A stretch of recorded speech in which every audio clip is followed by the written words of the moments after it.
Hi friends, आज मैं आपके सामने प्रस्तुत कर रही हूँ वेद प्रकाश जी का उपन्यास शहीदों की चिता पार्ट 2। सरदार सरफराज ने लाल सिंह की रिपोर्ट पढ़नी शुरू की।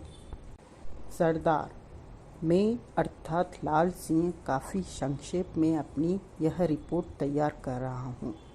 मैं उस समय के बाद का वर्णन इस रिपोर्ट में दूंगा जब आपने मुझे उन अज्ञात सैनिकों के पीछे लगाया। अभी तक वे आपके लिए अज्ञात ही होंगे। उनके जिस्म पर जो वर्दी थी वह विश्व के किसी भी देश के सैनिकों से नहीं मिलती।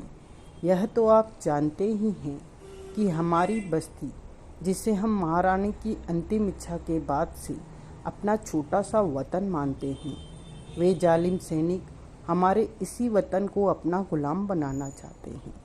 लेकिन सरदार, आपने हम लोगों को बहुत कुछ सिखाया है। आपने हमें यह भी सिखाया है कि वतन हमारा धर्म है। मौत को सहर्ष गले लगा लेंगे, किंतु वतन को किसी भी कीमत पर गुलाम नहीं होने देंगे। हाँ, तो मैं उन सैनिकों के पीछे लगा हुआ था। आधुनिक शस्त्रों से लैस इन सैनिकों की संख्या किसी भी कीमत पर 200 से कम नहीं थी। वे सभी घोड़ों पर सवार थे। उनका पीछा करने के लिए मुझे भी एक घोड़े की आवश्यकता थी। अवसर पाते ही मैंने एक घुड़सवार को गुप्त ढंग से अपने कब्जे में किया और अपनी कटार से उसे मार डाला। उसे मारकर मैंने एक गहरी पहाड़ी खाई में धकेल दिया और उसके कपड़े पहनकर मैं भी सैनिक ही बन गया। किंतु मैं सैनिकों की उस ग्रुप में मिला नहीं। उनके पीछे पीछे रहकर मैं काफ़ी सावधानी से उनका पीछा कर रहा था। धीरे धीरे सूर्य गगन के गर्भ में समाया और वातावरण पर रहना का अधिकार हो गया। आकाश पर तारे झिलमिलाने लगे और चंद्रमा उनका सम्राट बनकर गगन को सुशोभित करने लगा। वातावरण के इस चित्रण से मैं आपको केवल यह समझाना चाहता हूँ कि रात चांदनी थी और चंद्रमा की ये रोशनी मुझे उन सैनिकों का पीछा करने में सहायता प्रदान कर रही थी। रात के लगभग 2 बजे तक मैं निरंतर उनका पीछा कर रहा था। मैं खुद नहीं जानता था कि वे किन किन रास्तों से गुजरे। मैं उनका पीछा करने के चक्कर में मुझे दिशा ज्ञान भी नहीं रहा।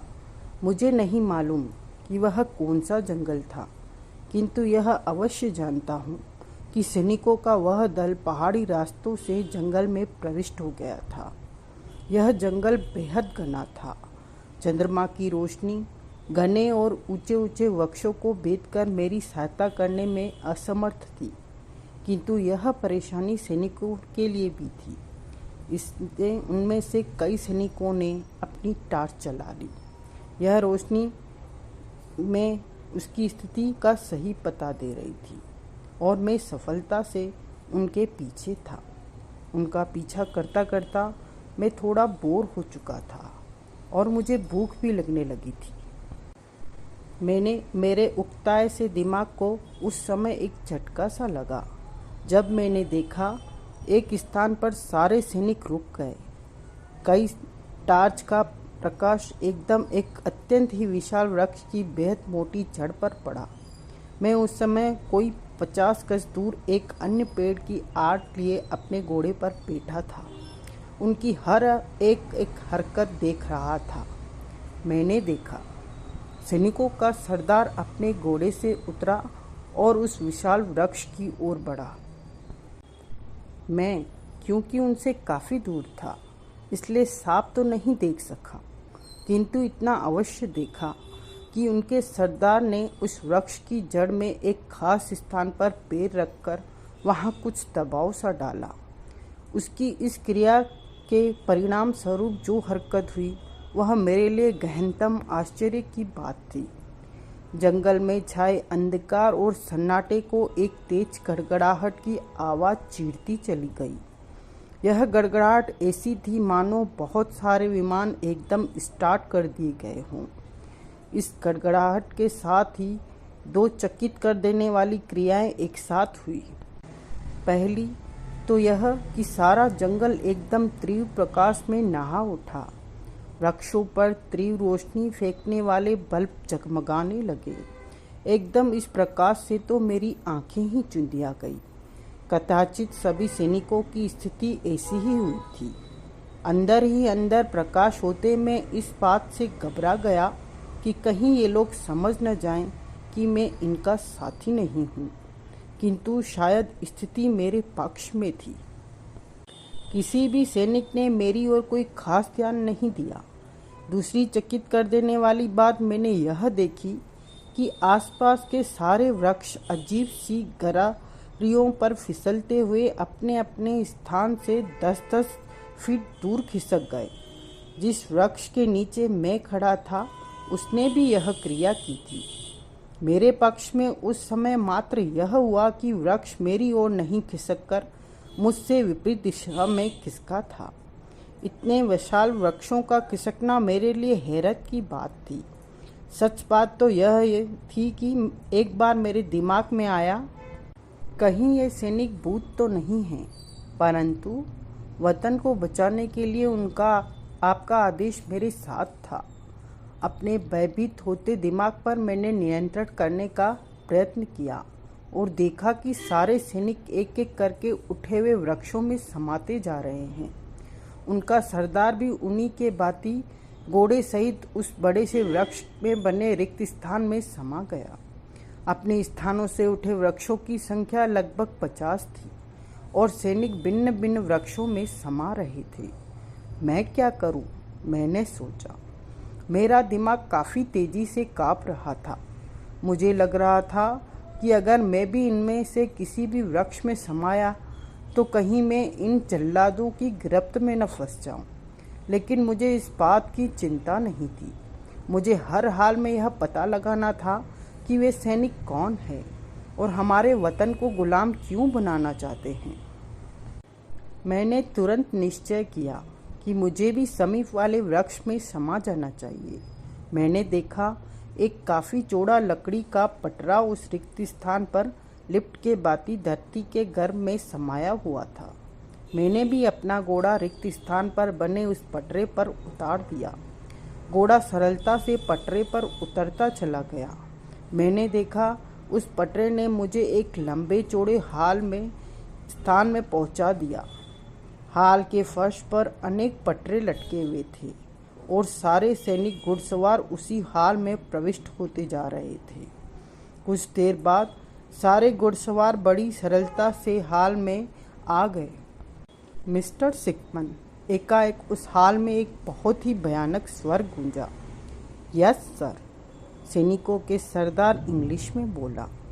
आपने मुझे अंग्रेजी सिखा दी थी, इसलिए सरलता से समझ गया था कि सैनिकों के सरदार का नाम सिकमंद है और उनके बीच क्या वार्ता हो रही है। सब लोगों को खाने के लिए भेजो और तुम हमारे पास आओ। ओके सर, सिकमंद ने कहा। फिर सारे सैनिकों को डाइनिंग हॉल में जाने के लिए कहा। अब मुझे क्या करना चाहिए? यह प्रश्न मेरे मस्तिष्क में इस प्रकार चकरा उठा जैसे बिजली बादलों के बीच चमक उठती है। मेरे दिमाग में यह बात प्रविष्ट हो चुकी थी कि यह व्यक्ति जिसका नाम सिकमंद है इन सैनिकों का सरदार है और हाल में जिसकी आवाज़ गूंजी है निश्चित रूप से वह सिकमंद का भी अधिकारी है। मुझे लगा कि सिकमंद को अपने चीफ से किसी प्रकार की खास बातें होंगी। कदाचित उनकी बातों से ही मैं जान सकूं कि ये अज्ञात सैनिक कौन है और हमारे मुल्क में क्या चाहते हैं। एक तरफ मैं सैनिकों के साथ खाना खाने भी जा सकता था। भूख भी मुझे लग रही थी, लेकिन नहीं, इस समय मुझे भूख को दबाना था। मेरा मुख्य उद्देश्य तो असली चक्कर का पता लगाना था। मैंने सोच लिया था कि मैं सैनिकों के साथ न जाकर सिकमंद पर नज़र रखूँगा, किंतु कैसे? मेरा दिमाग में एक प्रश्न चकराया। अगर इन लोगों ने मुझे देख लिया तो मेरा रहस्य खुल जाएगा, लेकिन अपने देश की रक्षा के लिए मुझे यह खतरा तो लेना ही था। सैनिकों ने घोड़े वहीं छोड़ दिए और हाल में एक और बने बड़े से फाटक से वे अंदर कहीं जाने लगे। मैं भी तुरंत अपने घोड़े से उतरा और हाल के बड़े खड़े अनेक घोड़ों की बेग से होकर छुप गया। देखते ही देखते सारे सैनिक हाल खाली कर गए। अब हाल में घोड़ों के बीच खड़ा केवल सिकंदर रह गया। उसके अतिरिक्त मैं भी घोड़ों की बेग में छुपा हुआ था। मेरी नज़र हर क्षण उसी पर जमी हुई थी। दिल धड़क रहा था और इस बात की भी प्रतीक्षा कर रहा था कि कब सिकंदर हाल छोड़े। एक क्षण वह आराम से अपने स्थान पर खड़ा रहा। हाल में कई बल्ब जगमगा रहे थे, जिन्होंने अपनी क्षमता के अनुसार वहां प्रकाश फैला रखा था। अचानक सिकंदर एक तरफ बढ़ा और हाल की एक दीवार के पास जाकर दीवार में बनी एक लोहे की सेफ सी खोली। उसने सेफ के अंदर हाथ डाला और शायद कोई बटन दबाया। हाल के फर्श में स्पर्श हुए अनेक तख्ते हाल की छत में समा गए और छत एकदम समतल हो गई। उसने हाल में उचटती सी नज़र डालकर उसका निरीक्षण सा किया, परंतु वह मुझे नहीं देख सका। संतुष्ट सा होकर सिकंदर हाल में एक तरफ बढ़ा। उस तरफ हाल की दीवार में एक छोटा सा दरवाज़ा था। वह उसी में प्रविष्ट हो गया। मैं भी सतर्कता के साथ अपने स्थान से निकला और उस तरफ बढ़ गया। वह एक गैलरी सी थी, जिसमें स्थान स्थान पर बल्ब टिमटिमा रहे थे। मैं सावधानी के साथ उसका पीछा कर रहा। गैलरी में अनेक मोड़ थे। 5 मिनट पश्चात ही जैसे ही मैं गैलरी के एक मोड़ पर पहुंचा, तो मैंने सावधानी के साथ जाकर दूसरी ओर देखा। मैंने देखा सिकंदर गैलरी में एक तरफ बने कमरे के सामने खड़ा था। उस कमरे के बाहर एक लाल बल्ब जल रहा था। मैंने मोड़ पर से छुपकर देखा। सिकंदर कमरे के बाहर लगा एक बटन दबा रहा था। उसके बटन दबाते ही लाल बल्ब एकदम पिक पिक की आवाज़ के साथ अपना रंग हरा करके जलने बुझने लगा। उसके साथ ही कमरे का दरवाज़ा खुला और सिकंदर अंदर प्रविष्ट हो गया। इसके साथ ही कमरे के बाहर लगा बल्ब पहले के भांति लाल रोशनी बिखेरने लगा। मैं लगभग दौड़ता हुआ किंतु दबे पांव उस कमरे के समीप पहुंच गया। कमरे के दरवाजे में एक की होल था। मैंने उसी में अपनी आंख सटा दी। अंदर कमरे में लाल प्रकाश फैला हुआ था। सिकंदर की पीठ दरवाजे की ओर थी और सिकंदर के सामने एक व्यक्ति खड़ा था। गोरा चिट्टा, एक भयानक सा लगने वाला व्यक्ति। उसकी एक आंख आई कैप के पीछे छिपी हुई थी। और एक सबसे विचित्र बात देखकर तो मैं दंग ही रह गया। अगर उसे बयान करूंगा तो शायद आपको यह मेरी कल्पना लगे, किंतु सच मानना सरदार, मैंने देखा उस व्यक्ति की एक आंख तो पहले ही आई कैप से ढकी हुई थी, लेकिन उसकी दूसरी आंख बड़ी विचित्र थी।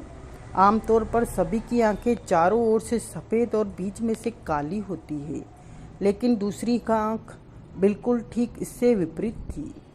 इसके बीच की पुतली बिल्कुल दूध के भांति सफ़ेद थी और चारों ओर का जो भाग साधारणतः सफ़ेद होता है, वो एकदम काजल के भांति काला था। उसकी यह इकलौती और विचित्र सी आंख बड़े भयानक ढंग से चमक रही थी। मैं कीहोल में देख रहा था। वह अपनी एक आंख से सिकंदर को घूर रहा था। इसके अतिरिक्त कमरे के दृश्य में अन्य कोई विशेषता नहीं थी। मैंने सतर्कता की दृष्टि में रखते हुए आंख कीहोल से हटाकर अपने दोनों ओर की गैलरी का निरीक्षण किया, किंतु गैलरी एकदम सुनसान पड़ी थी। एकाएक मेरी दृष्टि कमरे के दरवाजे पर लगी एक नेम प्लेट पर पड़ी। मैंने पढ़ा, लिखा था डॉन मस्त्रोनी। होठों ही होठों में मैं इस नाम को बुदबुदा उठा। मेरे दिमाग में आया, तो क्या इस व्यक्ति का नाम डॉन मस्त्रोनी है? बड़ा विचित्र सा नाम है, मैंने सोचा, किंतु अभी इससे आगे सोच भी नहीं पाया था कि मेरे कानों में एक आवाज़ पड़ी। मिस्टर सिकंदर, डॉन कह रहा था, अमेरिका हेडक्वार्टर से सूचना आई है कि यहाँ के लिए माफिया का एक विमान खाने की सामग्री लेकर चला था, लेकिन बीच में ही क्रैश हो गया। अब यहाँ के लिए खाना वे जल्दी नहीं बेच सकेंगे, तो फिर क्या किया जाए? सिकंदर ने सम्मानित स्वर में कहा। हमारे लिए केवल आज रात की ही खाद्य सामग्री है। अगर वह विमान क्रैश न हुआ होता तो इस समय तक यहाँ खाना पहुँच चुका होता, लेकिन अब 3-4 दिनों तक खाना यहाँ नहीं पहुँच सकेगा और यह हमारे लिए एक जटिल समस्या है। मेरे लिए क्या आदेश है सर? सिकमन ने कहा। चीफ ने मुझे याद किया है, डॉन ने कहा। मुझे फौरन अमेरिका हेडक्वार्टर के लिए रवाना हो जाना है। वहाँ पहुँचते ही मैं यहाँ के लिए जल्दी से जल्दी खाना भिजवाऊँगा। तब तक यहाँ की स्थिति तुम्हें संभालनी है और वह चीन सरकार का काम, सिकमन ने कहा। इसके लिए तुम और 200 सैनिक काफ़ी हैं, डॉन मस्त्रोनी ने कहा। हेडक्वार्टर से खबर आई है कि खास तौर से मेरे लिए एक और ख़ास काम निकल आया है। मुझे वहाँ जाना है। यह भी आदेश मिला है कि चीन सरकार का काम तुम यहाँ जल्दी से जल्दी समाप्त करोगे। उनकी बातों से मैं यह तो समझ गया था कि उनका यह ग्रुप कोई लंबा चौड़ा ग्रुप है जिसका नाम माफिया है। यह भी समझ चुका था कि इनका मुख्य हेडक्वार्टर अमेरिका में कहीं है। यह भी मेरी समझ में आ गया था कि यह ग्रुप इस समय चीन सरकार के लिए काम कर रहा है। चीन सरकार इस ग्रुप से शायद कोई चीन सरकार ने इस ग्रुप को शायद कोई काम सौंपा है। वह काम क्या है? अगर मैं उनकी थोड़ी बातें और सुन लेता तो कदाचित यह भी जान लेता, लेकिन इसे मेरा दुर्भाग्य ही कहा जाएगा कि मैं उनकी बातें सुनने में व्यस्त था। तभी मेरे पीछे से एक कड़कड़ाकेदार आवाज़ गूंजी। कौन है? मैं बड़ी तेजी से पलटा। अपने सामने एक सैनिक को देखकर मैं बुरी तरह बौखला गया। सैनिक के हाथ में एक गन थी। उसकी चिंता न करके मैंने उसके प्रश्न के जवाब पर उस पर जंप लगा दी। मेरी इस हरकत पर सैनिक भी बौखला गया। उसने टैगर दबा दिया। एक ज़बरदस्त धमाका हुआ, लेकिन गोली मुझे नहीं लगी। अलबत्ता मैं उसके ऊपर जाकर जरूर गिरा। अच्छी तरह मैं भी नहीं समझ पा रहा था कि मुझे क्या करना चाहिए। बस पलक झपकते ही मैंने अपनी कटार निकालकर उसका वार सीधा सैनिक की छाती पर किया। सैनिक के सीने पे खून का फव्वारा निकला और उसके सारे चेहरे को लहूलुहान कर दिया। उसके कंठ से एक चीख निकली थी, लेकिन इस समय तो मुझ पर खून सवार था। मैंने एक भी क्षण नहीं गंवाया और अपनी कटार उसके सीने से खींचता ही चला गया। अगले ही क्षण सैनिक निर्जीव होकर मेरे कदमों में गिर गया। अभी मैं संभल भी नहीं पाया था कि एक ज़बरदस्त कुर्रोती आवाज़ मेरे कानों में पड़ी। अगर हिले तो बेजा तोड़ दिया जाएगा। मैंने पलटकर देखा। सिकमन और डॉन मस्त्रोनी खड़े थे। डॉन के हाथ में एक रिवॉल्वर था। मुझे यह लिखने की आवश्यकता नहीं है कि उसका रुख मेरी ओर था। मेरे हाथ में खून से सनी हुई कटार दबी हुई थी। न जाने क्यों मुझे ताव आ गया और मैंने पलक झपकते ही कटार सिकमन के बीच में को खींच मारी। कदाचित उन दोनों में से किसी को मुझसे ऐसी आशा नहीं थी। मेरी अचानक फुर्ती के कारण सिकमन खुद को बचा नहीं सका और कटार उसके पैर में घस गई। परंतु उसी क्षण दाएं डॉन मस्त्रोनी के हाथ में दबी रिवॉल्वर ने शोला उगला। गोली मेरी दाई जांघ में लगी और मैं बुरी तरह चकरा कर फर्श पर गिरा। गिरते समय मेरे कंठ से एक चीख निकली। इधर सिकमन काफ़ी हिम्मत वाला व्यक्ति था। उसने खुद ही कटार का मुठ पकड़कर पेड़ के बाहर खींच लिया। मेरी जान से भी खून बह रहा था। मैं असहनीय पीड़ा से गुजर रहा था। उसी क्षण वहाँ बहुत से सैनिक आ गए। कुछ सैनिक सिकमन को ले गए। शायद उसकी मरहम पट्टी करने उसे ले जाया जा रहा था, और मेरी पट्टी की तो बात दूर, वे मुझे एक टॉर्चर रूम में ले गए। वहाँ मुझे तरह तरह की यातनाएं दी गई। वे जानना चाहते थे कि मैं कौन हूँ, लेकिन यकीन मानना सरदार, मैंने उन्हें कुछ भी नहीं बताया। सबसे अंत में मेरे बिल्कुल सामने डॉन मस्त्रोनी आकर खड़ा हो गया। उसकी वह इकलौती विचित्र आँख दहक कर अब नीली सी हो गई थी। इस बार मैंने पहली बार डॉन का चेहरा इतने पास से देखा। उसके माथे पर एक बहुत बड़ा गाँव था। गाँव काफ़ी बढ़ गया था, किंतु अब भी काफ़ी हद तक स्पष्ट चमक रहा था। मैंने देखा, इस गाँव के जरिए उसके माथे पर लिखा था विकास। जी हाँ, गाँव की सूरत में उसके माथे पर यही शब्द लिखा था। मैं माथे पर लिखे इस शब्द का मतलब नहीं समझा। यह आपके माथे पर क्या लिखा है? जिज्ञासावश मैंने डॉन से पूछ लिया, और उसके बाद जो मैंने डॉन की स्थिति देखी तो मेरा सारा जिस्म मौत की सिहरन से काँप उठा। डॉन का चेहरा इस तरह लाल होता चला गया जैसे उसके शरीर का खून उसके चेहरे पर आ गया। आँख नीले कांच की तरह चमक उठी। जिस्म क्रोध से कांपने लगा। डॉन मस्त्रोनी मुझे एक मिनट में इंसान से मौत का फरिश्ता नजर आने लगा। इस बार उसके मुंह से सबसे अधिक खतरनाक लहजा निकला। हरामजादे, तूने अपनी मौत को ललकारा है। और इन शब्दों के साथ ही उसने मुझे गोली मार दी। गोली सीधी मेरे माथे पर लगी। मैं मर गया। अब मैं उस जिस्म में नहीं रह सकता था। मेरे भौतिक जीवन का विघटन हो गया। मुझे लगा मेरी रूह को एक काला जल्लाद खींचता हुआ ले जा रहा है। मेरा वह जिस्म जिसमें मैं अब तक था टॉर्चर टेबल पर पड़ा रह गया, और वह जल्लाद मुझे खींचता हुआ ले गया। और अब मेरे पास भौतिक जिस्म नहीं है। मैं सूक्ष्म लोक में आ गया हूँ। मैं भौतिक शरीर के अभाव से कुछ भी नहीं कर सकता। मैं चाहता हूँ कि तुम डॉन से बदला लो। माफिया को किसी भी कीमत पर कब्जा मत करने दो। डॉन मस्त्रोनी के माथे पर लिखा हुआ वह विकास मैंने जैसे आज तक मेरे मस्तिष्क में अटक कर रह गया है। मैं अभी तक यह नहीं समझ पाया कि आखिर उस विकास शब्द में ऐसी क्या बात थी कि उसके विषय में प्रश्न करते ही डॉन की स्थिति पागलों जैसी हो गई और उसने मुझे तुरंत गोली मार दी। ऐसा लगता है जैसे उसके माथे पर लिखे इस शब्द के पीछे उसके जीवन का बहुत बड़ा रहस्य छुपा हुआ है।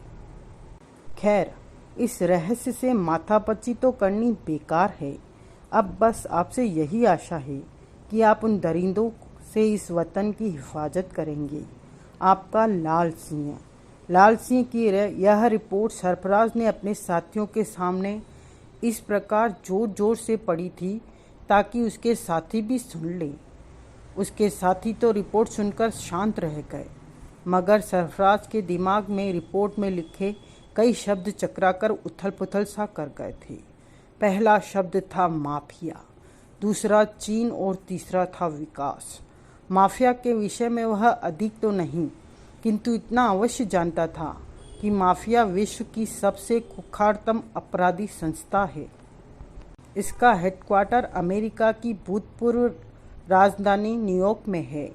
इस संस्था में के मेंबर अमेरिका के ही नहीं बल्कि विश्व की धरती पर खुलेआम अपराध करते थे।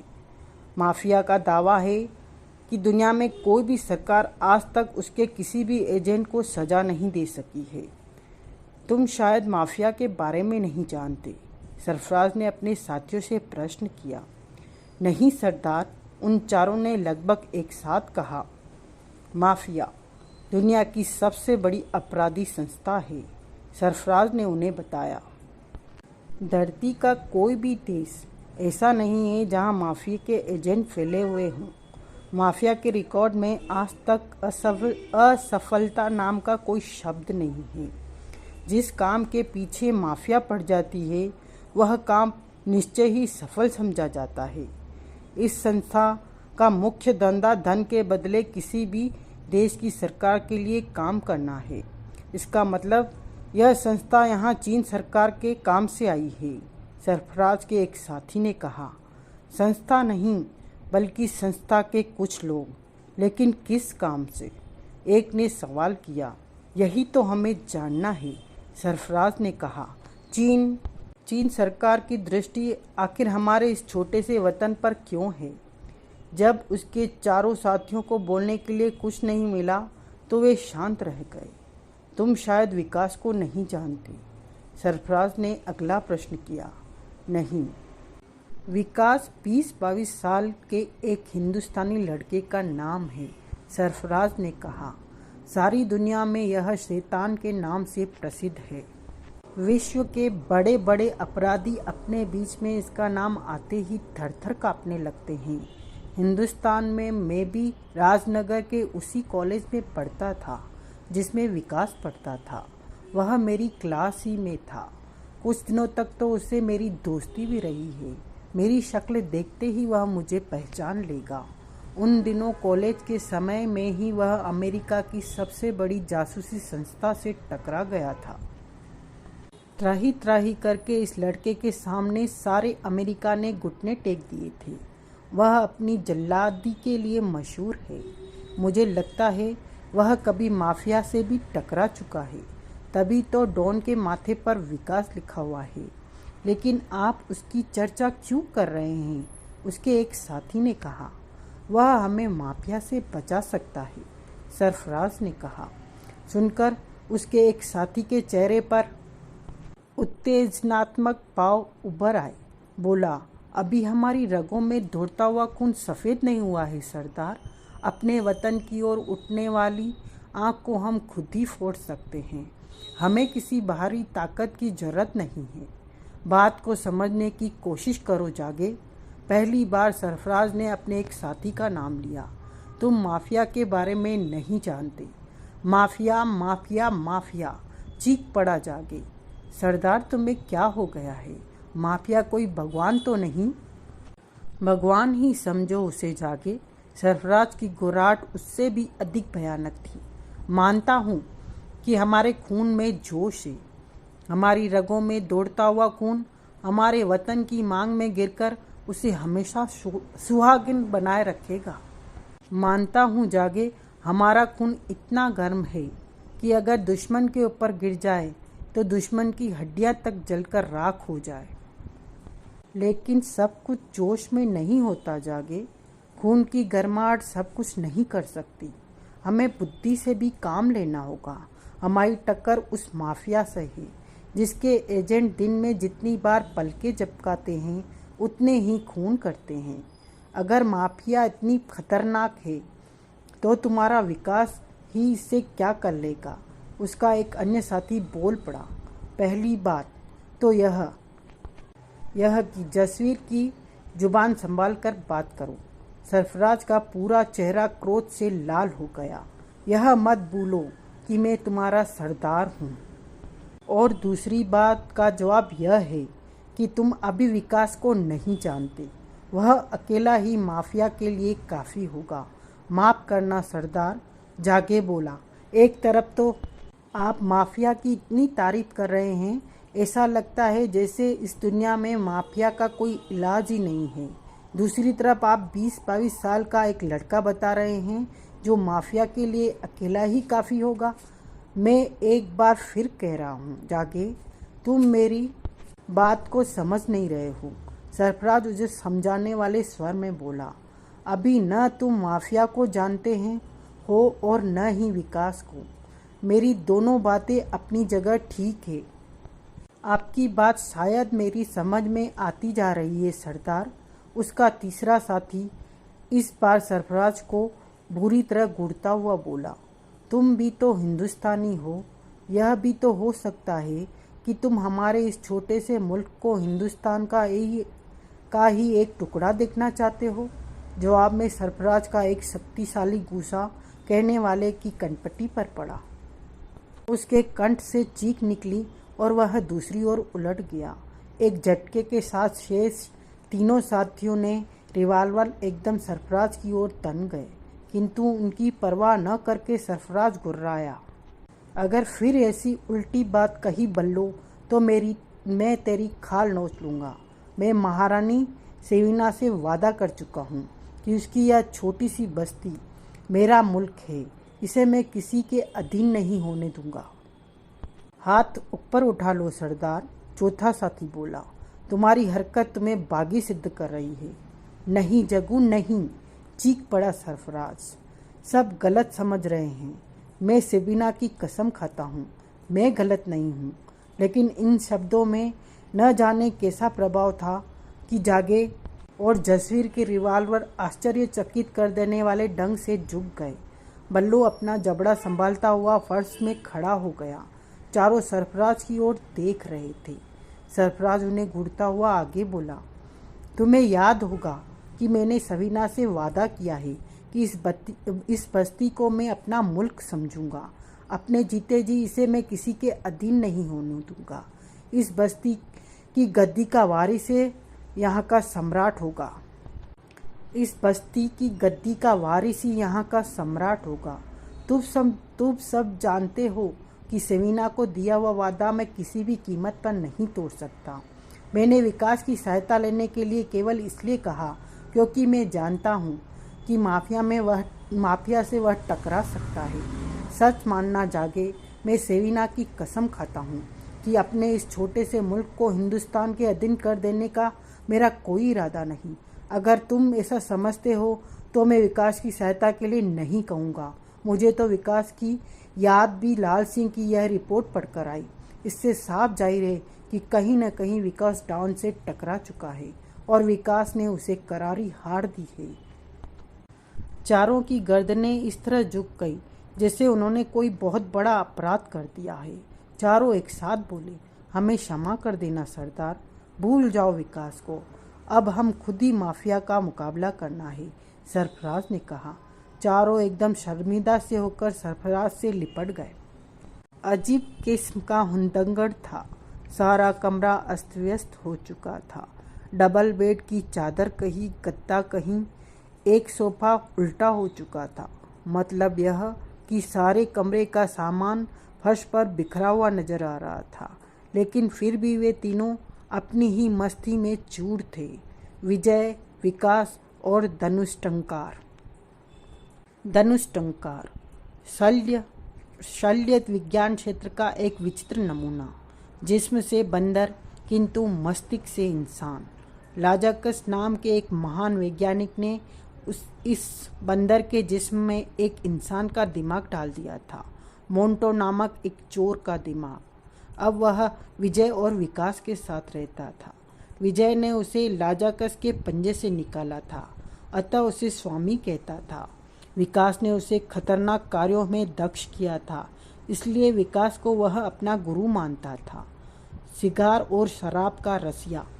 धनुष टंकार अपने लिए बंदर सुनने को कतई तैयार नहीं होता था। धनुष उसका खास हथियार था और वह कमाल का माउथ ऑर्गन बजाता था। विकास सुपर रघुनाथ और रेनो का इकलौता लड़का, अपनी उम्र के लड़कों में सबसे खतरनाक लड़का, पक्का जिद्दी, अपराधियों के लिए मौत, चीन, अमेरिका, इंग्लैंड और माफिया की नाक की नकेल। विजय अल्फासे और प्रिंसेस जैक्सन का चेला। और विजय, उसका तो परिचय देना ही व्यर्थ है। इन तीनों ने कमरे में एक अजीब सा हुंदंगड़ मचा रखा था। धनुष टंकार के जिस पर इस समय एक शानदार सूट था, पैरों में कीमती जूते, दोनों बगलों में 2 होलिस्टर लटके हुए थे। इस समय वह माउथ ऑर्गन बजा रहा था और साथ ही पूरे कमरे में नाचता फिर रहा था। विकास के गठे हुए गोरे चिट्टे और मजबूत जिस पर इस समय सफ़ेद पैंट, सफ़ेद जूते और कोहिनूरों से ऊपर तक की बाहों का एक सफ़ेद चमचमाता हुआ बनियान था। इन कपड़ों में विकास कामदेव जैसा सुंदर लग रहा था। वह पूरी शक्ति से अपना कंठ फाड़कर दिलजली गा रहा था। जिस लय से वह दिलजली गा रहा था, उसी लय से धनुष टंकार माउथ ऑर्गन बजा रहा था। विकास दिलजली कहता कहता ताली भी बजा रहा था। विजय उसकी दिलजली में कहीं कहीं जकजकी की लाइन जोड़ने पर जोर जोर से ताली पीटने लगता। तीनों पिछले 30 मिनट से इसी कार्य में व्यस्त थे। विजय की कोठी में काम करने वाले सारे नौकर छुप छुप कर अपने मालिकों का यह अजीबोगरीब ड्रामा देख रहे थे। वे अलग अलग इस प्रकार मुंह छुपाकर हंस रहे थे कि कहीं उनकी हंसी की आवाज़ कमरे के अंदर तक न पहुंच जाए। समा अजीब सा बन गया था। माउथ ऑर्गन बज रहा था, दिलजली कमरे की दीवारों को चीर रही थी और तीनों नाच रहे थे, मानो ठुमकेबाजों की प्रतियोगिता हो। वे तीनों अपने अपने कार्यों में उसी प्रकार व्यस्त हो रहे थे कि कमरे के बाहर भारी बूटों की आवाज़ गूंज उठी। विजय के पिता ठाकुर निर्भय सिंह ने जब कमरे के दरवाजे पर से ही अंदर का यह दृश्य देखा तो उनकी खोपड़ी घूम गई। तीनों अपनी अपनी क्रियाओं में व्यस्त थे। विजय! ठाकुर निर्भय सिंह क्रोधित होकर अपनी पूरी शक्ति से चीख पड़े। तीनों की हरकतों को जैसे एकदम ब्रेक लग गया। दिलजली का क्रम टूट गया। धनुष टंकार के हाथ से माउथ ऑर्गन छूट गया। ताली बजाते हुए विजय और विकास के हाथ जहां के तहां रुक गए। सबने पलटकर दरवाजे की ओर देखा। निर्भय सिंह खड़े हुए तीनों को घूर रहे थे। उनकी खूनी दृष्टि विशेष रूप से विजय पर जमी हुई थी। अभी तीनों में से कोई कुछ बोलने की स्थिति में आया भी नहीं था कि चीख पड़े, ठाकुर साहब, यह क्या बदतमीजी है? बदतमीजी? विजय ने दोहराया और अपने चारों ओर के यह अस्त व्यस्त कमरे को देखता हुआ बोला, कहाँ है वो? विजय! ठाकुर साहब का क्रोध बढ़ता ही जा रहा था। मैं तुम्हारी खाल उधेड़ दूंगा। परम पूज्य पिताजी। विजय एकदम घुटनों के बल बैठकर हाथ जोड़ता हुआ बोला, क्या आप बीमार चल रहे हैं? निर्भय सिंह के तन बदन में जैसे एकदम आग सी लग गई, किंतु फिर भी वह खुद पर संयम रखने की चेष्टा करते हुए बोले, यह सब क्या हुद्दंगड़ है? यह हुद्दंगड़ नहीं पापा, मुजरा हो रहा है। विजय ने मासूमियत के साथ कहा। मुजरे के बच्चे! निर्भय सिंह अपने क्रोध पर काबू न रख सके और छड़ी संभालकर उसकी ओर बढ़े। इससे पहले कि कोई कुछ समझ सके, ठाकुर साहब ने छड़ी का वार तेजी के साथ विजय पर किया, लेकिन विजय बंदर के भांति उछलकर खुद को बचा गया। विकास और धनुष टंकार ने देखा उनके लिए मौका उपयुक्त था। अब यहाँ ठहरना उनकी सेहत के लिए ठीक नहीं था। गुरु चेले की नज़रें मिली, आंखों ही आंखों में संकेत थे और उसके बाद दोनों ने एक साथ दरवाजे की ओर कमरे के बाहर जंप लगा दी। उधर निर्भय सिंह बार बार छड़ी का वार विजय पर कर रहे थे, परंतु मुसीबत तो यह थी कि अभी तक विजय के जिस्म पर छड़ी का स्पर्श तक नहीं हुआ था। वह ठाकुर साहब के प्रत्येक वार को बंदर के भांति उछल उछलकर बचता जा रहा था। साथ ही उसके कंठ से समझ में न आने वाली अजीब अजीब सी आवाज़ें निकल रही थी। विकास और धनुष टंकार को नहीं पता कि यह सब कितनी देर तक होता रहा। वे तो बाहर आए और कोठी के लॉन में खड़ी हुई अपनी कार में बैठकर वहां से रफू चक्कर हो गए। इस समय कार राजनगर के भीड़ भरे बाजारों से गुजर रही थी। कार धनुष टंकार चला रहा था। यह दूसरी बात है कि कभी कभी जेब से पौवा निकालकर हलक में लगा लेता। लोग जब बंदर को कार चलाते देखते तो हक्के बक्के से खड़े रह जाते, परंतु तब तक धनुष टंकार कार को तेजी से निकालता हुआ ले जाता। पिछली सीट पर आराम से पैर फैलाए विकास लेटा हुआ था। इस समय उसके दिमाग का शरारती कीड़ा कुलबुला रहा था। जब विकास खाली होता था तो उसे उटपटांग शरारतें ही सूझा करती थी। उसकी वही स्थिति इस समय भी थी। इस समय विकास के दिमाग में एक नाम चकरा रहा था, आशा। आशा को किस ढंग से मूर्ख बनाया जाए, अभी वह कोई तरकीब ठीक से सोच भी नहीं पाया था कि एक झटके से कार रुक गई। विकास के मस्तिष्क को एक झटका सा लगा। उसने देखा कार होटल गुलमर्ग के कार पार्किंग में रुकी थी। क्या बात है चेले प्यारे? विकास ने धनुष टंकार से प्रश्न किया। जवाब में धनुष टंकार ने अपने पेट पर हाथ फेरकर संकेत दिया कि कुछ पेट पूजा करना चाहता है। उसके संकेत पर विकास मुस्कुराया। उसने भी महसूस किया कि उसका पेट भी खाना मांग रहा है। उसने सोचा, आशा को मूर्ख बनाने की तरकीब सोचने का समय भी मिल जाएगा। यही सोचते हुए उसने कार का दरवाज़ा खोला और धनुष टंकार से बोला, आओ। गुलमर्ग नाम का राजनगर में यह नया होटल बना था। 7 फुट लंबे विकास के साथ 2.5 फुटा धनुष टंकार अपने छोटे छोटे पैरों पर फुदकता हुआ उसके साथ चल रहा था। सबसे पहले होटल के दरवाजे पर उन्हें दरबान ने रोका। सलाम बचाकर उनके सम्मान के साथ कहा, क्षमा करना साहब, होटल के अंदर बंदर अलाउ नहीं है। चटाक! बंदर शब्द सुनते ही धनुष टंकार ने दरबान के गाल पर एक जोरदार चपट जड़ दी। दरबान की खोपड़ी बन्ना उठी। उधर धनुष टंकार चपत मारकर विकास के कंधे पर सवार हो चुका था। दरबान के सामने अभी आतिशबाजियां ही छूट रही थी कि विकास स्वयं दरवाज़ा खोलकर गुलमर्ग के हॉल में प्रविष्ट हो गया। हॉल की अधिकांश सीटें भरी हुई थी। विकास को कोने की एक खाली सीट नजर आई। वह उसी तरफ बढ़ गया। हॉल का शमा रंगीन था। स्टेज पर ऑर्केस्ट्रा की धुन में मस्त जोड़े थिरक रहे थे। किसी ने उनकी ओर विशेष ध्यान नहीं दिया। उनके सीट पर बैठते ही एक वेटर वहां आया और विनम्र स्वर में बोला, साहब यह बंदर। उनके सीट पर बैठते ही एक वेटर वहां आया और विनम्र स्वर में बोला, साहब यह बंदर। और अभी वह आगे कुछ कह भी नहीं पाया कि धनुष टंकार ने अपने दाएं हाथ का प्रिंट उसके गाल पर बना दिया। उसकी एक चपत की आवाज़ पूरे हॉल में गूंजी। नतीजा यह हुआ कि सारे हॉल का ध्यान उसकी ओर आकर्षित हो गया। बेचारे वेटर के आंखों के सामने तो अभी तक रंग बिरंगी चिंगारियां थिरक रही थी। इससे पूर्व कि यह घटना कोई बड़ी दुर्घटना बनती, सामने से होटल का मैनेजर बात को संभालने के लिए तेज कदमों के साथ उनकी ओर बढ़ा चला आ रहा था। मैनेजर विकास और धनुष टंकार को जानता था।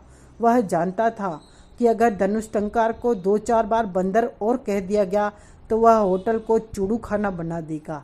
समीप आकर वह सीधा धनुष टंकार से बोला, माफ़ करना मोंटो साहब, यह आदमी अभी तक आपको जानता नहीं है। धनुष टंकार ने इस प्रकार हाथ हवा में उठाकर झटका दिया मानो वह किसी सियासत का प्रिंस हो और मैनेजर जैसे छोटे मोटे आदमी से बात करने से अपना अपमान समझता हो। उधर धनुष टंकार सिगार सुलगाने में व्यस्त था। इधर मैनेजर ने वेटर को डांटा, आदमी देखकर बात किया करो। विकास मूक दर्शक के बाती बैठा मुस्कुरा रहा था। हजूर की सेवा में क्या पेश करूं? धनुष टंकार की चमचागिरी सी करता हुआ मैनेजर बोला। धनुष टंकार ने उसी प्रिंस वाली अकड़ के साथ विकास को ऑर्डर देने का संकेत किया। विकास मुस्कुराया और मैनेजर को ऑर्डर दे दिया। ऑर्डर में वह धनुष टंकार की प्रिय वस्तु तंदूरी मुर्गा कहना नहीं भूला था। धनुष टंकार ने बड़े आराम से अपने छोटे छोटे पैर मेज पर फैला दिए और कुर्सी पर अथलेटी सी स्थिति पर बैठकर शाही ढंग से कश लगाकर धुएं के छल्ले बनाने में व्यस्त होगा। हाल में उपस्थित लोग आश्चर्यचकित निगाहों से उसे देख रहे थे। ऑर्डर देकर वहां से मैनेजर चला गया। वेटर पहले ही चुपचाप वहां से जा चुका था। हॉल में उपस्थित लोग पुनः अपने कार्यों में व्यस्त हो चुके थे। अभी ऑर्डर का सामान आया भी नहीं था कि विकास के कंधे पर किसी ने शक्ति के साथ हाथ मारा। तुरंत चौंक कर विकास ने पीछे घूमकर देखा। पीछे एक गुंडा सा नजर आने वाला व्यक्ति खड़ा था। उसके मजबूत जिस्म पर विकास के बिल्कुल विपरीत यानी काले कपड़े थे। काली जीन की पैंट, काला जालीदार बनियान की बाहें उसकी कोहनियों से ऊपर कसी हुई थी। भुजा पर बनने वाली मछलियां उसकी शक्ति का परिचय दे रही थी।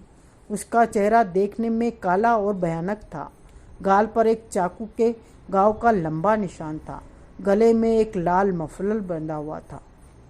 क्या बात है? विकास ने उससे कहा। यहाँ से उठ, वह अपनी गरगराती सी भयानक आवाज में बोला। क्यों? अबे कहते हुए एकदम झपटकर विकास का गिरेबान पकड़ लिया। सवाल करता है? हम यहाँ पर बैठेंगे। विकास ने देखा उसके पीछे उसके 3 साथी और खड़े थे। धनुष टंकार पर तो जैसे इस बात की कोई प्रतिक्रिया ही नहीं थी। वह आराम से सिगार में कश लगाता हुआ उसी प्रकाश छल्ले बनाने में व्यस्त था। विकास ने कहा, सीटें खाली है, तुम कहीं और बैठ जाओ। अभी वह गुंडा कुछ कहने ही वाला था कि मैनेजर लगभग दौड़ता हुआ एक बार पुनः वहीं आया और बोला, जग्गा उस्ताद, आप मेरे कमरे में बैठ जाएं। तभी जग्गा के हाथ का एक मजबूत थप्पड़ मैनेजर के चेहरे पर पड़ा। वो चीखता हुआ मैनेजर दूर जा गिरा। इधर जग्गा के हाथ से अभी तक विकास का गिरेबान था। वह एक झटके के साथ विकास को सीट पर से उठाकर घुराया। तू शायद अभी जग्गा को जानता नहीं है, उसने तो इतना कहा और विकास ने हरकत कर ही डाली। उसके दाएं पैर का घुटना बड़ी तेजी से जग्गा की टांगों के बीच में पड़ा। कदाचित जग्गा को विकास से इस हरकत की आशा नहीं थी, तभी तो बेचारा अपने बचाव से कुछ नहीं कर सका। चोट इतनी सख्त लगी थी कि वह बिलबिलाकर रह गया, लेकिन तभी उसके चेहरे पर विकास का एक मजबूत गुस्सा और पड़ा। जग्गा के हाथ में उसका गिरेबान छूट गया। हवा में लहराकर वह धड़ाम से समीप वाली मेज पर जाकर गिरा। ऑर्केस्ट्रा की धुन बंद हो गई थी। समस्त हाल का ध्यान उसी ओर केंद्रित हो गया। जग्गा के बाकी 3 साथियों ने विकास को पकड़ने के बारे में सोचा ही था कि धनुष टंकार का जिस्म हवा में लहराकर एक के सिर पर पहुंचा और उसके दाएं हाथ का गूसा दूसरे की कनपट्टी पर पड़ा। उधर जग्गा काफ़ी फुर्ती से उठा, लेकिन तभी विकास ने उसके तीसरे साथी को उठाकर जग्गा के ऊपर फेंक दिया। वे दोनों एक दूसरे में उलझकर पुनः फर्श पर गिर गए। हाल में एकदम भगदड़ सी मच गई। धनुष टंकार अपने शिकार के सिर पर बैठा हुआ उसके बाल नोच रहा था। उधर जग्गा क्रोध से पागल था। उसने अपने ऊपर गिरते अपने साथी की कमर पर लात मारी और झटके के साथ खड़ा हो गया। उसके ठीक सामने विकास खड़ा हुआ मुस्कुरा रहा था। धनुष टंकार अपने 2 शिकारियों से उलझा हुआ था। विकास को चट्टान की तरह अपने सामने देखते ही जग्गा की आंखें सुर्ख हो उठी। पलक झपकते ही उसने जेब से चाकू निकालकर उसका बटन दबाया। खटाक की आवाज़ के साथ ही चाकू खुल गया। तुझे मैं जिंदा नहीं छोड़ूंगा, जग्गा खुखार स्वर में गिर्राया। जवाब में विकास केवल सतर्क होकर मुस्कुरा उठा। उसकी मुस्कुराहट ने जग्गा के क्रोध में घी का काम किया। पूरी तरह घुराकर उसने विकास पर चाकू का वार कर दिया। विकास ने तेजी से नीचे झुककर खुद को बचाया और अपने सिर की टक्कर जग्गा की पेट पर दे मारी। इस प्रकार गुलमर्ग का हाल अखाड़ा बन गया। अजीब ढंग से उछलता हुआ धनुष टंकार जग्गा के तीनों साथियों को मजा चखा रहा था। इधर विकास जग्गा से खिलवाड़ कर रहा था। जग्गा का दिमाग क्रोधावस्था से पागल हो गया था। वह रह रहकर विकास पर प्राणघातक हमले कर रहा था। उसके ठीक विपरीत विकास का दिमाग न केवल पूरे नियंत्रण में था, बल्कि वह पूरी मस्ती में था। वह उसके साथ खिलवाड़ कर रहा था। जग्गा के प्राणघातक हमलों से वह प्रत्येक बार बड़ी सफाई से बचता और कभी नाक तो कभी आंख पर एक गुस्सा जमा देता। लेकिन तब जबकि एक बार विकास से चूक हो गई, जग्गा ने इस बार भी उस पर प्राणघातक हमला कर दिया था। विकास उसी खिलवाड़ के साथ इस बार को भी बचा जाना चाहता था, लेकिन वह थोड़ा चूक गया। अथवा इस बार जग्गा पहले सभी वारों से अधिक फुर्ती दिखा गया। जग्गा के चाकू का आधा फल एकदम विकास की दाई बाह में घुसता चला गया। उसकी बाह से खून का फव्वारा और कंठ से एक चीख निकली, परंतु इसके बाद विकास के दिमाग का बैलेंस जैसे एकदम बिगड़ गया। अभी तक मस्ती के मूड में जो विकास नजर आ रहा था, वह अब एकदम शैतान बन गया। उसका सारा चेहरा एक दहकती हुई भट्टी के बाती सुर्ख हो गया। चेहरे पर पशुता उभर आई और खूनी लड़ाके के बाती उसने जग्गा पर जंप लगा दी। जग्गा ने पुनः उस पर चाकू का वार करना चाहा, किंतु अब लड़का उसके साथ खिलवाड़ नहीं कर रहा था। उसने अपनी घायल बाह पर उसका चाकू वाला हाथ रोका और दूसरे हाथ का मजबूत गुस्सा उसकी पसलियों में पड़ा। यह पहला गुस्सा था जिसने जग्गा को विकास की शक्ति का परिचय दिया।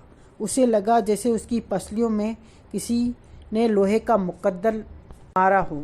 वह दर्द से कर्रा उठा। अभी संभल भी नहीं पाया था कि विकास के मजबूत हाथ से उसकी चाकू वाली कलाई पकड़कर एक तेज झटका दिया। चीखता हुआ जग्गा मुंह के बल फर्श पर जाकर टकराया। जग्गा का चाकू विकास के हाथ में था और लड़का पागल हो चुका था। जग्गा उठा, किंतु तभी विकास का चाकू वाला हाथ हवा में लहराया। हाल में मौजूद दर्शकों की चीखें निकल गई। विकास का चाकू चमककर जग्गा के सिर पर घस गया। जग्गा के कंठ से एक बेहद भयानक चीख निकली, लेकिन अब विकास को होश कहाँ था। ऐसी स्थिति में सोचने समझने की बुद्धि उसमें कहाँ रहती थी। अब तो उसे दर्द से तड़पता हुआ दुश्मन चाहिए। उसे यह भी ज्ञान नहीं रहा कि वह क्या कर रहा है। बड़ी तेजी से उसने जग्गा के सिर से चाकू खींचा और उसके हलक में ठूस दिया। अब विकास पर खून सवार होता है तो उसे दुर्दान, जल्लाद और राक्षस जैसे नामों से याद किया जाता है। विकास का वही रूप उभर कर सामने आ गया।